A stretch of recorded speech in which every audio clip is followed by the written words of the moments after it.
श्री स्वामी समर्थ सगळ्यांना. उद्या आहे पाडवा आणि पाडव्याचं आपल्याला काय करायचं आहे बघा.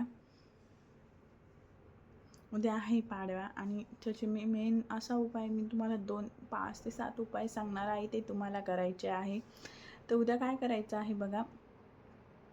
उद्या गुढीपाडव्याला तुम्हाला काय करायचं आहे, आपल्याला सर्वात पहिले सकाळी उठून आपल्या अंघोळीच्या पाण्यामध्ये आपल्याला चिमूटभर हळद किंवा कच्चं दूध घ्यायचं आहे. हे नसेल तर तुम्हाला त्यामध्ये पंचकव्य घ्यायचं आहे.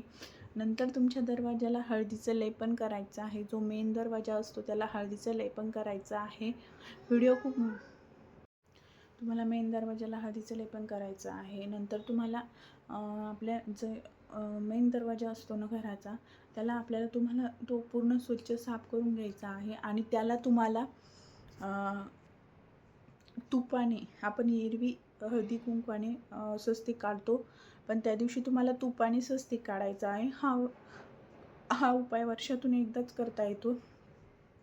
आणि मेन म्हणजे या दिवशी दानधर्म, जसं की आपल्याला वस्तू आणण्यासाठी जेवढं महत्त्व आहे तेवढंच या दिवशी दानधर्माला सुद्धा खूप महत्त्व आहे. या दिवशी काय करायचं आहे तुम्हाला, जो आपण गुढीला तांब्या घेत असतो ना बघा, तांब्या पितळाचा असो किंवा मग तांब्याचा असो, ते भरून घ्यायचं आहे गव्हाणी किंवा मग तांदळाने. त्याच्यामध्ये 2 हळकुंड घ्यायचे आहे आणि त्याच्यामध्ये तुमच्या तुमच्या इच्छेने जी तुम्हाला दक्षिणा टाकायची, 5, 10 रुपये, 11 रुपये, जी तुम्हाला टाकायची आहे टाकायचे आहे. आणि ते एखाद्या गोरगरिबाला, ज्यांना त्याची गरज आहे खरंच, अशा व्यक्तीला ते दान करायचं आहे. नंतर या दिवशी काय करायचं आहे बघा, आपल्याला तुम्ही जी गाठी असते बघा, आपण गुढीला जी गाठी घालतो ना, आमच्या तिकडे गाठी म्हणतात, तुमच्याकडे जी साखरेची असते ना ती आमच्याकडे गाठी म्हणतात, तुमच्याकडे काय म्हणतात माहिती नाही. कमेंटमध्ये नक्की सांगा तुमच्याकडे काय म्हणतात. आमच्याकडे गाठी म्हणतात.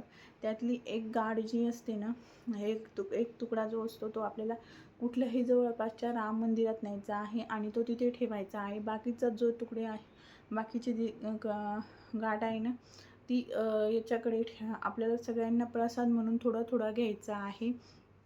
या दिवशी तुम्ही कुठली गाडी, फ्लॅट, प्लॉट, या दिवशी सोने चांदी पण खूप खरेदी केली जाते.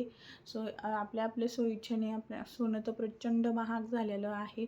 ज्यांची इच्छा असेल ते खरेदी करू शकतो. असं म्हणतात की हा 3.5 मुहूर्तापैकी एक मुहूर्त आहे आणि या दिवशी सोने चांदी समजा केलेलं असतं ना, ते कधीच मोडायची वगैरे किंवा गहाण ठेवायची वेळ येत नाही.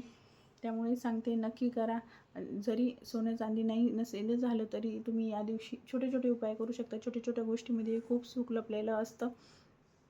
काय करायचं आहे, मीठ झालं आपलं, जे रेग्युलरचं मीठ आलं, मीठ, झाडू, सुरई किंवा मग धणे, ह्या दिवशी तुम्ही हे आणू शकता. आता या दिवशी मी काय खरेदी करणार आहे, मी तुमच्याशी नक्की शेअर करणार आहे. ते मी उद्या खरेदी करणार आहे गुढीपाडव्यालाच. नक्की मी तुम्हाला सांगेल काय घेणार आहे ते. आणि परवा लगेच आपल्या महाराजांचा प्रगट दिन आहे. चला, तर नक्की तुम्ही हे उपाय करा. खूप सोपे आणि इझी उपाय आहे. श्री स्वामी समर्थ सगळ्यांना.